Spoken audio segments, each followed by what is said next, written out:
Thank you, everyone. This is Roderick Colbert. Once again, this is another episode of a radio show that I do for the Greater Tampa Bay Chamber of Commerce.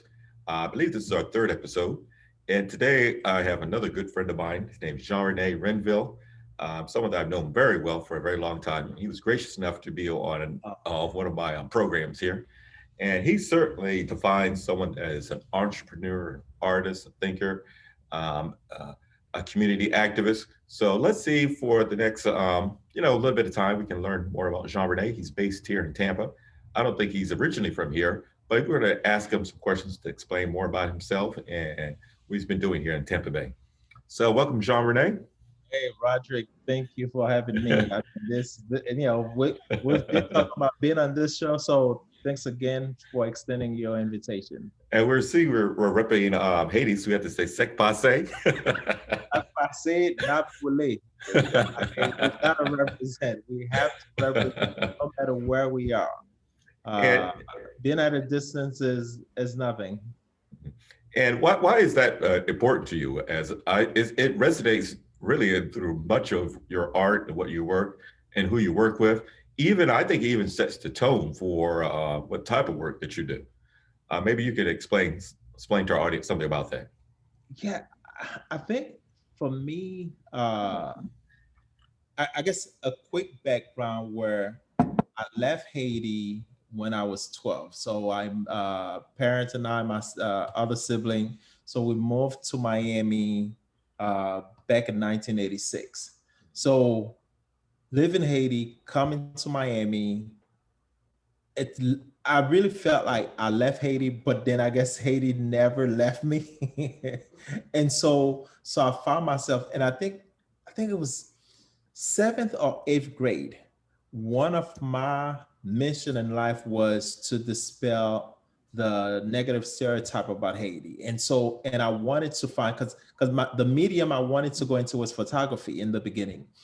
Then I felt like photography was good, but it was missing an element that I was seeing on television, how the news media, they can construe someone perspective on many issues through television and filmmaking. And so that's why I wanted, when I was in the eighth grade, right before I got into high school. So I got accepted into a magnet program school. So that's when I decided I wanted to be a filmmaker and hope that I could be a gatekeeper in terms of what type of image that I want to portray about Haiti.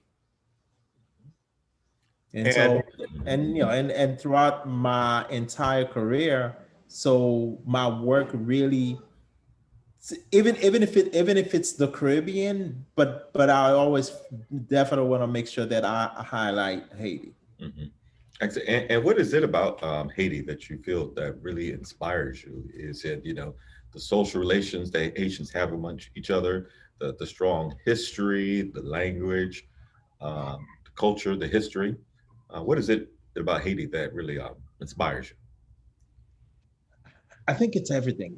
Everything that you mentioned. I think being born in Haiti and also understanding what the Haitian history represent, not only to Haitians, but that how it represented really a global world, a global history in terms of African slaves, uh, which Haiti became that first Black republic to end slavery, which inspired the entire North South America, pretty much the world took notice. And so, as a kid who loved history, I think that type of inspiration was, what was that? And then you also have the food, and you have the dance, the language, and I'm always fascinating in terms of how you had all those slaves from different part of Africa who came to an island, but managed to construct a language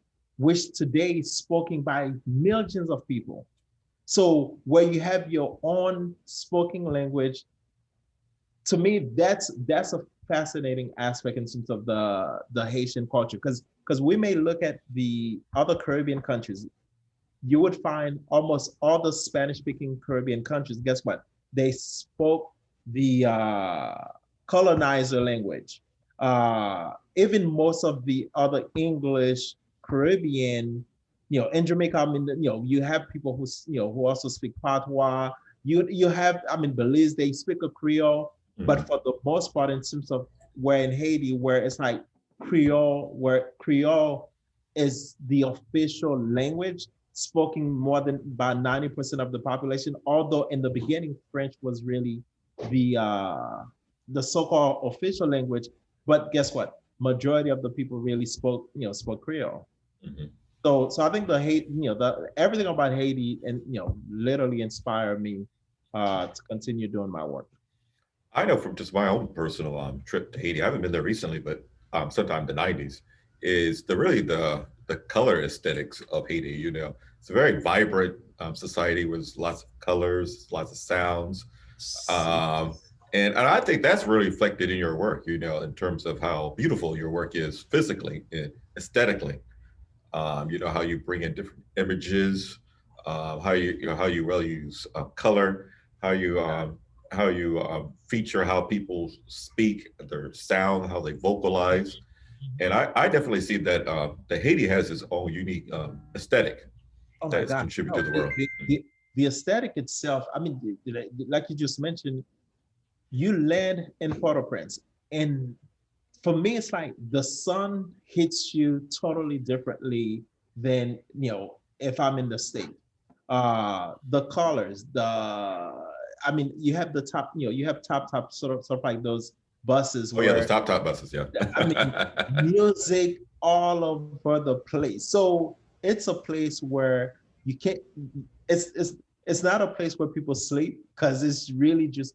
I mean, there's so much ambience going on, and of course you have the beautiful beaches also there. So I mean, Haiti itself, I think for me is for me. I'm always, another thing that always fascinates me, even when I'm watching like movies here in the state, because there's always a lot of time I'm like, they're always pulling certain aspect of Haiti in a lot of Hollywood movie. I'm like, wait, why Haiti?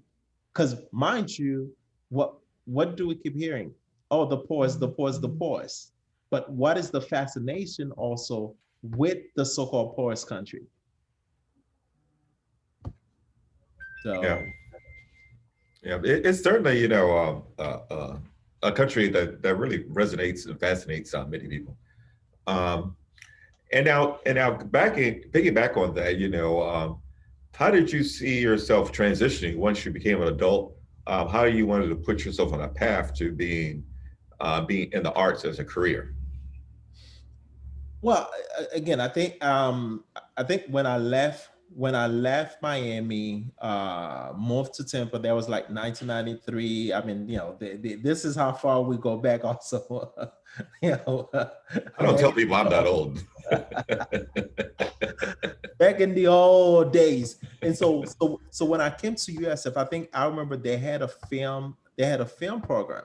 In that first semester, well, not even the first semester, during that summer, I had registered for classes, and then by the time the fall comes around, then it was like, oh well, the film department, they had canceled the film department. Yeah. So Mhm. so at the time I'm like, well, what is the closest thing to film than mass comm department? So I ended up going into mass communication, radio, and television.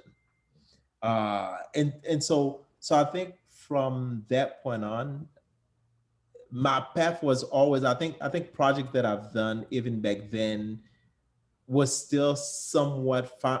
I always found a way in terms of really pushing the Haiti narrative, and Mhm. even at USF. And then from there, went on to work, moved to California, work on, I guess, the film industry, then of course Chicago, then and it just kind of continued until now, which I'm I think for most people who knew me back then, even from high school, and now it's like, oh my gosh, how did you manage to stick to this field, knowing I guess how hard it is. Mhm. So Absolutely. Now I know you just glossed over there, going to Chicago, but as I often say, I'm going to toot your own horn. You went to one of the finest art schools in the whole world, the Art Institute of Chicago. Yes, yeah. So what was that like? Getting in, working with those type of students, and um, what was that like? Thanks. The No, experience of being there, like. no, that experience is one, I guess with every experience you take that with you throughout your entire career to entire life. But the Art Institute for me was that catalyst that really transformed me as an artist. And you working with so many talented artists, Mhm.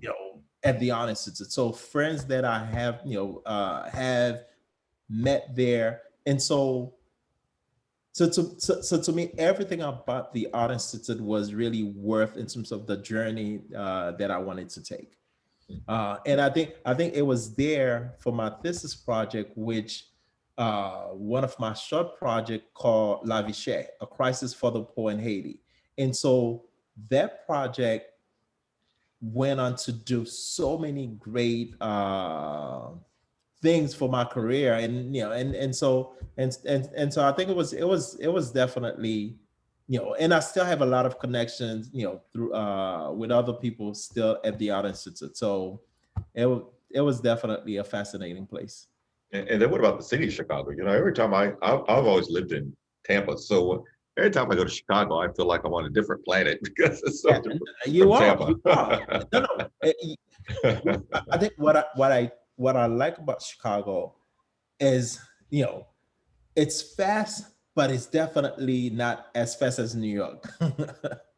And of course downtown Chicago, which the Art Institute is right there. So you have the Yeah, museum, yeah. and then right at Grand Park. So especially when it comes to summer, you have the African music festivals, and then you also have the city, which playing like a whole summer dance music from around the world. So it's and then in terms of galleries. So the arts lived in Chicago, as well as the cultural aspect of so many things. And for those also who didn't know, a Haitian man by the name of Jean Dusab, Point Dusab, so who was also a founder of Chicago.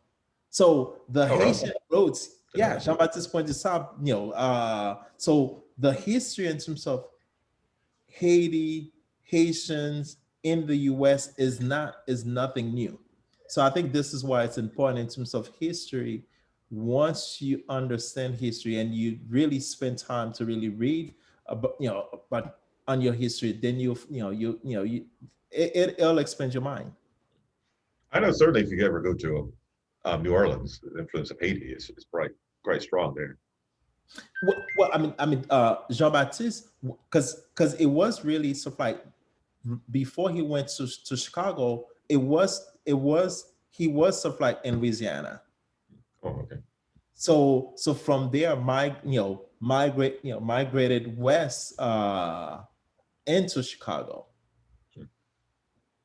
Nice. So no, there's fascinating history when it comes to Haiti and the U.S. And of course, the purchase of Louisiana was because of the Haitian independence.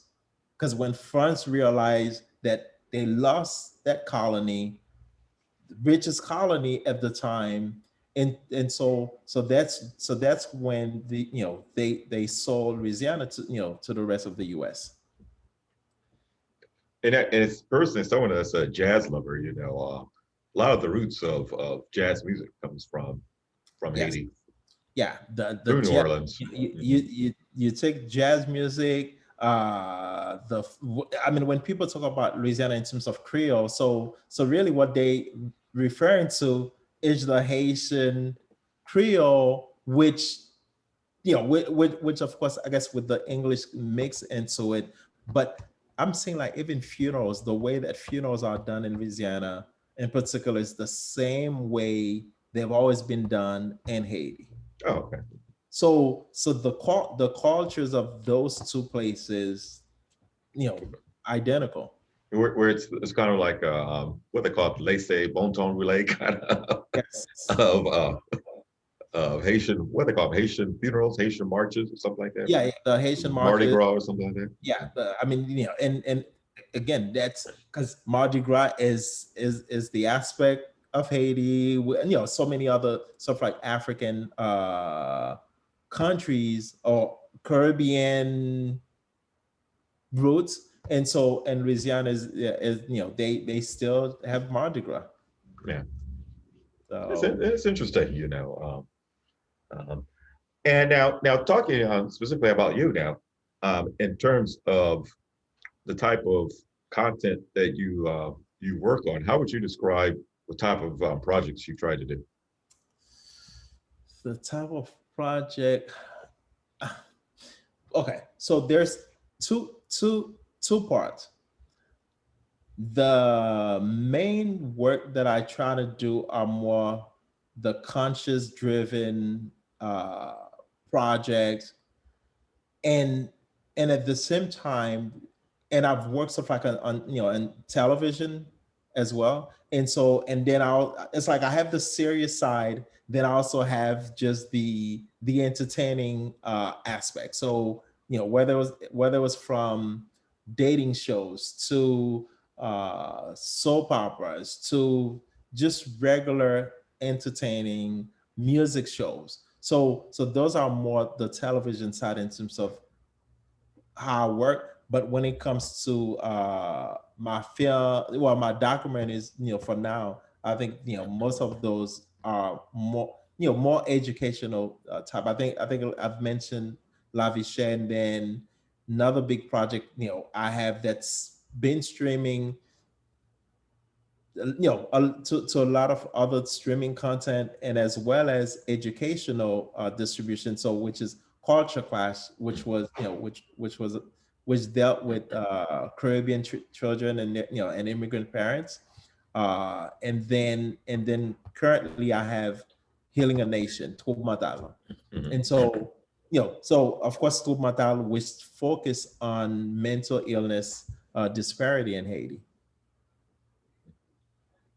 And excuse me, let's drink my tea here. And what about in terms of working with other artists? How do you try to bring them into your work?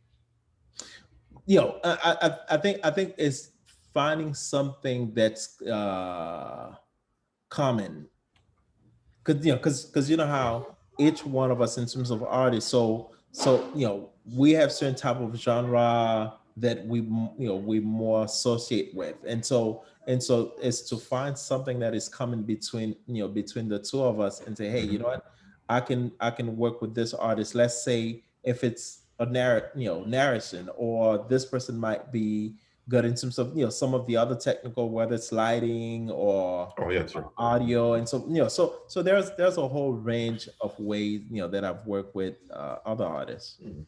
And and and most definitely also because one artist who did the soundtrack for Malvo 509. So he's an artist in New Jersey that I work with to really create some beautiful soundtrack for this documentary. mhm. And also too, when you're working with different filmmakers, especially maybe even younger filmmakers, what do you tell them in terms of trying to professionalize their work? Make sure they know a lot about not only the business but maybe the technical aspects of filmmaking and how that would impact the getting their work out there, getting their content out there. Well, I mean, I'll reverse what you say slightly. So you may have all the technical aspect, but ultimately getting your work out there is where you fully need the business mindset, and understand sort of like, because distribution is there's such a huge game in terms of how do you find ways to get your work distributed. And I think many of us, even for me, I think there's that tendency. Oh my gosh, I want my stuff to be on Netflix, HBO, Hulu, and all the major streaming platforms, Amazon Prime. Amazon Prime, and we totally forget, neglect. There's a whole world in terms of education and distribution. So your colleges, your universities, all the public libraries. So you can actually have work and make a living through education and distribution. So I think for young filmmakers, I want to make sure that they understand. Yes, we all want the big names, but while you are waiting for the big names, do not neglect education and distribution, because that's also a consistent income that can come your way. Mhm. And then in terms of what you're saying about education distribution, does that mean that there's like a pipeline for maybe a scholastic um, fields? If you're making a content that for a specific field, that Yes. they might be interested in purchasing it and showing it to members Uh, of their oh, academy or something like this? absolutely. Because with Culture Clash, so Culture Clash, there's a films.com out of New York. So they've been distributing Culture Clash through educational distribution for me. So in terms of social, sociology, psychology department. So there's so many different, Caribbean studies, African studies.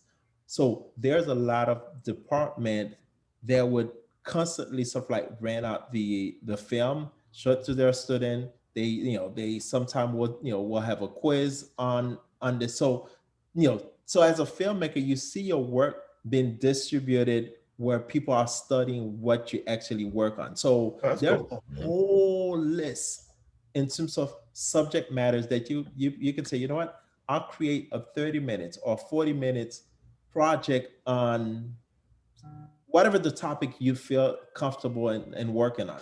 And you Mhm. can literally focus on just on that. Doesn't even have to be an hour and a half. It could be whatever the length you have it, and really focus on getting that distributed. Mhm. And once they keep renting it out, depending on the deal that you have, either monthly or bi-monthly, hey, you getting your royalty check, coming in. Now that you mentioned it, that makes perfectly good sense because there was a gentleman in the I want to say the late '80s, early '90s. He had this organization called Institute of Creative Thinking Mhm. out of England. I think his name was Edward de Bourbono. But anyway, he made these really interesting videos that I saw at USF where he dramatized the philosophies of very famous people. Like, say, he would have like Marx today, Freud today, Plato today, Aristotle today, um, um, different prominent thinkers, and then Yeah. he would put like little fictionalized vignettes that dramatize their thinking. And I thought they were very interesting. But now I'm thinking about that. His target market were probably educational universities, PBS Ex- stations. Exactly. And he said they was distributed all throughout the whole world. So Yeah. and that's so. And the beauty of that is not only are you making content that you like, you're actually making money, and you think you're having and making a difference. So Yes. you're tackling three different objectives of being a filmmaker. Yeah. No, no. And then there's another so literally it's like I have two two distributor, Mhm. that's distributing, Culture Clash. And it's because to me it's like wow. After, I mean, mind you, Culture Clash came out 2014. So even after 2014, Mhm. and you still find yourself, hey, still making something from that one project. Oh, that's nice, huh? Yeah. So this is exactly why, I guess, if there's any message in terms of young filmmaker, it's, yes, focus on Hollywood or focus on Netflix, the major streamers, but don't neglect stuff like educational Mhm. distribution. Yeah. And then speaking of which, I think now your current project, you're talking about mental health, which is certainly a very timely subject. Oh, What are, what are you exploring in terms of that? well, when was 2 weeks ago? 2 weeks ago, I had a online screening with a nonprofit organization right after the film, because we had scheduled it to do a 15-20 minute Q&A. It was an hour and a half later. I was still online answering questions. Oh, wow. Hmm. And just yesterday I had a meeting with another college, in Boston. It's a school of psychology up, Oh, up in Massachusetts. So now we're planning a screening in July, doing minority health month. And so, and then university, there's another university here in Florida, down South Florida. So I'm supposed to be scheduling another meeting with them. So my goal right now is to reach out to all the organization that focus on mental health,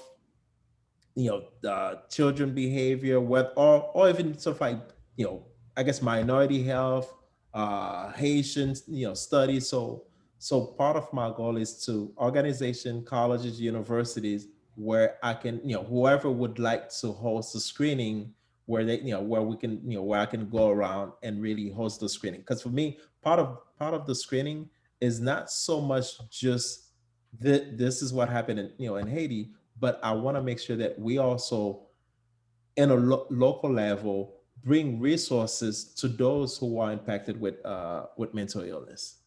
oh, And so, so it's, uh-huh. yeah, and so I try to bring. I was trying to, bring therapists or psychologists uh, within the screening, so then that way at the end of the Q&A, so we can have what are some local resources we can find to provide to the audience where they can seek help, for their loved ones. Oh, So that's cool. so That's so for good. me, that's the grassroots that that I'm taking with this, with this current project.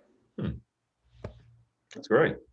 So Um, so like I said, it's making an impact and making a difference. yeah. And then what else do you might have in store in the future? What other type of things you might be exploring? um I mean, I know we did talk about the sci-fi. Oh, sorry. So I'm waiting on you. I'm Oh, yeah, for waiting. that. Yeah. I'm waiting once you have that your script ready, so we can we can tackle that. And then another project, as you know, so I love Haitian dance, which called compa. So part of me also is to tackle sort of like merging the two loves. So a film project that's gonna encompass dance in it. So I think that's, because I want to bring, you know those two worlds together. Oh, well, well, I'm sure Haiti has very rich dance tradition. Yeah, Is yeah. compa like one of them, or are Oh there yeah, yeah. multiple others, or Oh no, I mean there's multiple others. But so you have compa, and of course folklore is a huge Haitian dance. So there's a whole, but I think the one that I'm gonna focus on right now, especially since I teach compa classes, so I want to bring compa is like more like a pop uh type of dance, and oh, so okay. yeah, so I want to bring those two, bring that on screen. You'll have to make it into something that'll be on the Grammys because it seems like the bar is pretty low in terms of what they'll put on the Grammys for dance. Well, as long as we can get the right people to vote for it. So I'll have to lobby a lot of people, and then to make sure, hey, they vote on it. Mhm. Yep. Now, since part of this program is about targeting people who are members of the Greater Tampa Bay Black Chamber of Commerce. What Mhm. about the business side of your work in terms of a lot of those little small details like bookkeeping and taxes, all the other kind of not And so and juggling family life. yeah, What would you like to say about that to our audience? it's tough. Like for me, I have two young children, and so and my wife who works and I'm working, so to juggle the life between taking them to either daycare, school, and then the family life, and while juggling stuff like a business, it's not easy. And then just this week, so I had so I had my CPA just finished my the business tax, and so it's a whole lot. And then of course the bookkeeping is so crucial to make sure, hey, you remember, oh, okay, all the expenses and this and that, so like they say, you don't want to get into any trouble with the RS. And so and so it's not an easy task to do, but it's one. As another thing I think I want to mention, it's crucial, especially, I mean, for the Black Chamber, so audience. So as a small minority business, so I also went ahead and get my minority certification to the state of Florida. Mhm. So that's another crucial thing in terms of, for small business, to see if you can get your certification. And And what was that process like? yeah, there's a lot of paperwork, and I think the paperwork is what really kept a lot of people out, because it's just, oh, I don't want to deal with all this paperwork. Mhm. But if in terms of really bidding for any contracts, whether it's through the city or a lot of and let's say HCC, USF, or UT, a lot of the colleges, university, they too have their own process in terms of how a small business can bid. But once you have that certification from the state, so then it makes it much easier once you register with those entities to actually get your certificate, get your foot in the door. Okay. And as well as, I think, for those who have a production company, like we do, it's the other thing I would say people have to do. You have to also apply for some type of tax exempt. So, and it's been really good to me in terms of a lot of time, if I'm filming a project and I need a space to rent, it could really save a few $100 on your tax exempt. That's good. Mhm. So whether it's renting places or buying equipment. So I mean, it helps a lot. No, that's good. That's good to know. Yeah. Um, because I was even reading, watching, I think it was a YouTube video about these guys that do this radio show in New York. I think it's called the Breakfast Club, something like that. Yeah, Breakfast Club. Um, and and he was talking about in terms of someone that he knew that was talking about how to make film festivals very profitable, and it's through having these taxis and entities that are set up that are able to navigate through some of the complexities of, of donations and sponsorships Yes, yes.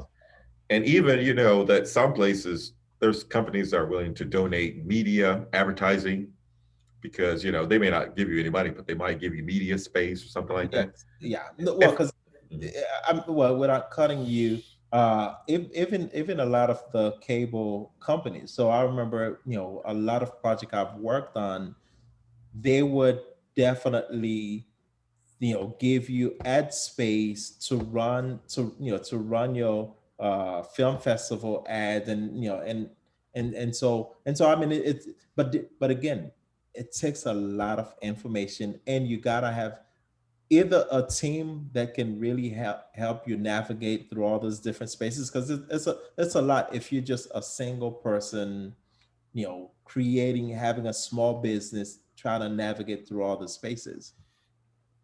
That's true. And Because I mean, just as I'm telling you right now, I mean, you're thinking, well, okay, so I have to get my certification. So there's like all this paperwork. So I have to get my taxes in, and I have to reach out to the media salesperson at this cable network, and I'm trying to create whatever I'm trying to create. So how do you keep creating as an artist while also finding ways to keep the business side going? yeah, yeah. Especially in someone like your case, you have a family, you have to think about them. Whereas someone just like me, I only have to worry about me. You only have to worry about Just worry about gas in my car and rent and things like that. But when you have a family, you have other Oh my obligations. God, no, other obligations definitely. It's like, my God, okay, I will survive. I will survive. Yeah, you have to think of daycare. That would blow my Hey, mind. well, I mean, right before we got on, we were supposed to come in at a certain time, but then I'm like, my son was crying in the background. I'm like, all right, mommy had to go, take him a bath and all those things, and so, you know, and that's why, like, sometimes, like, people want me to get involved in other stuff. So it's like, well, I would love to give you a quick answer, but then I have to make sure I check with my wife and see what are the schedule with the kids, and all right, put them to bed first, and then I can have some time.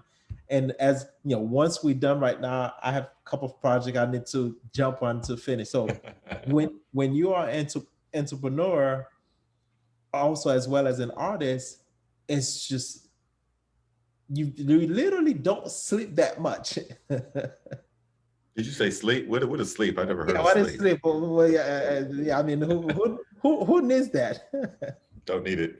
We don't need it. And so, and of course, for creative folks like us, 1, 2, 3 in the morning is when the juices are flowing. It's like, no, I can't go to bed right now. I'm in tune into what I'm working on. I tell people some of my best ideas come overnight Yeah, before I sleep. but I think it's something that we love, something that I wouldn't want to change it for anything else. So they always say you gotta do something that you love, and so, and if you simply doing it for the money, this, and especially this field, you would not last. Um, um, and it's often said that life is too short. You have to you only come around once, so you have to Yes, make it worthwhile. yes. Yeah, and and then so when you are doing your projects, how do you go about seeking resources to do your projects? Is it like through like collaborating with others, working with other people, or Yeah, I mean, I think even with the mental health project. So I think that one of my collaborator was a professor here in Tampa, Dr. Ray Hill. So and I try to, I mean, to make this work, you have to collaborate uh with other people, who can help find resources, because as I just point out with everything that I said earlier, it's just hard in terms of finding finding funds when you have those type of project you're gonna work on. Mhm. Yeah. Yeah, you can't do it alone. I think I was telling my personal trainer who runs his own business the other day. He says that a lot of people go into the business because they want to work for themselves. They don't want other people telling them what to do. But lots of times, I think when you do work for yourself, you actually feel like you have more bosses. No, no, They might not exactly be telling you what to do, but in many yes, ways, you have to be probably more collaborative, more collaborative, more and and collaborative than you would and work with and, someone and else. knowing that, I mean, I think that as you saying this, that I think that fallacy where, oh, I don't want to bust, I don't want people to tell me when I can take off, don't take off, and this and that. But if you're working on a project for a client and you're depending on this client to pay you, because guess what, you need the pay in order to take care of your bills. Yeah. And so guess what, that's your boss right there. Yeah. Yeah. So that's your boss right there, and and you have to discipline yourself to make sure that, hey, the project is done on time and so forth. So we really cannot ever fully get away from having a boss. Yeah, sure. So I remember when I worked at university, I was working different jobs. It was true that, when you got in at 8 and you got at 5, that was really it. Yeah. Didn't really have to worry about the job any other time, except when I went back the next day. But you definitely have people breathing down your throat. Yeah, and well, I think that's what happening right now. I'm like, okay, so I have that one project. I know they waiting on this one, so have to make sure I spend the time to get this one done. And there's another client for the, and so you find yourself either stressing or just, okay, let me breathe, let me Mm, focus. What's the priority? Which one is more urgent, and so forth. So, yeah, and I think the other thing, when you're running your own business, also you have to learn how to prioritize. definitely have to learn how to That's prioritize. that's really huge. Mhm. So Yeah, yeah. Can't watch YouTube videos all as, day. as good as they are. Yeah, you can go through that rabbit trail of different YouTube videos. Oh, well, this is interesting. Let me look on this Yeah, one. Click on yeah, this one. and you find yourself watching all those videos, and then the work that you're supposed to be working on, like, oh my God, yeah, I spent, Yeah. yeah. So Think, oh my goodness, 1 o'clock already. yeah, yeah. Yep. Although I must admit, I remember one actor who started in these different roles. He's gained some prominence lately, but he said that he remembered in his earlier life, getting up in the morning, getting a job from 8 to 5, and then now he said he's on a TV series that pays well. So he says now he feels like, when the series goes on hiatus, something like that, he says there's months go by that he can just sit and do nothing. he said he thought that was the best part about being an actor. He says, there are days so you can just months you can just take off, like 2 or 3 months until you get your next acting gig, because you don't want to become irrelevant. Yeah, So, but he says, but he says there was this little. There's sometimes when you're in the creative arts, there are some little downtime that hmm, feels like you can really rejuvenate, because you're really doing something that you enjoy, and if it's something that pays, where you're able to you know you can use to support yourself, it's even better than yeah. if you're just working for someone else. Oh, of course. Yeah, Yeah, that's really the reward. yeah, yeah, and it's a good thing when you can say, you know what, I'm gonna take a month, I'm gonna take 2 months to either travel and really get my mind clear to come back before I hit, before I start working on the next project. So, and that, I think, for a lot of us artists, those are also crucial to our creative process. Because if you just almost like this robot that keep going and going and going, then I think we miss on our creative aspect in terms of our projects. Oh, absolutely. I must admit, I do miss. One thing I really miss about having a lot of free time when I worked at university is that I could read books in the evening on the weekends. Yes. Because I didn't have. I wouldn't say I didn't have anything to do, because I think even then I was working at the university, I was still involved in stuff. But my income didn't depend on having to do something outside the university. Yeah. But you definitely need that space, where you're still absorbing creative juices, so that you can do different projects. You can keep relevant. You can still do fresh content, do fresh work. Uh, I know one thing I really like to do is I like to work with other people. I've never worked before. Sometimes it might even be a little creepy, but I see people on different Facebooks who are doing something interesting. I'll friend them and ask them about what they're doing, if they want to Mhm. collaborate. Yeah. Because Yeah. I think sometimes you have to. I like to be part of other people's energy.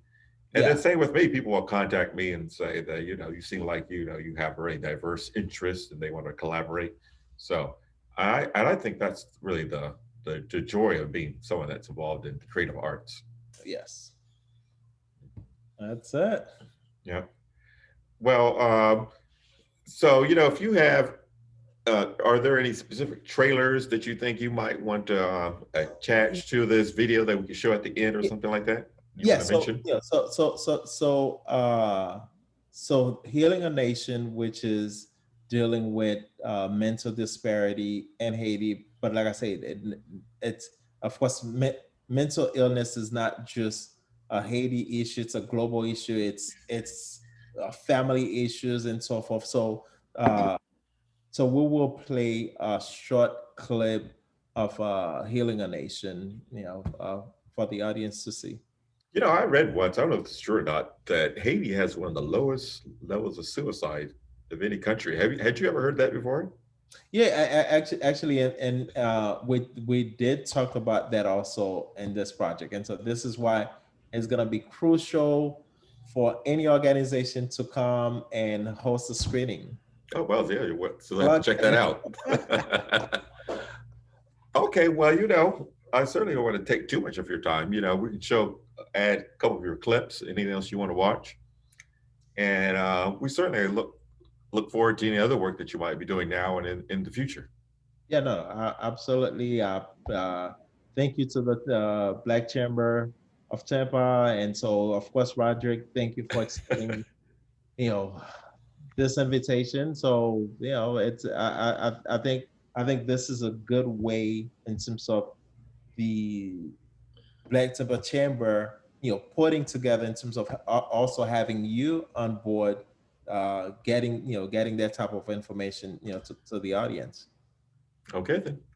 Well, once again, we'd like to thank our audience in the Greater Tampa Bay Black Chamber of Commerce, and we're looking for more episodes in the future. Looking to speak to different entrepreneurs, business executives, or people who are really making a difference in the community. And we'd like to thank you once again, and have a good day. All right, thank you. Ready?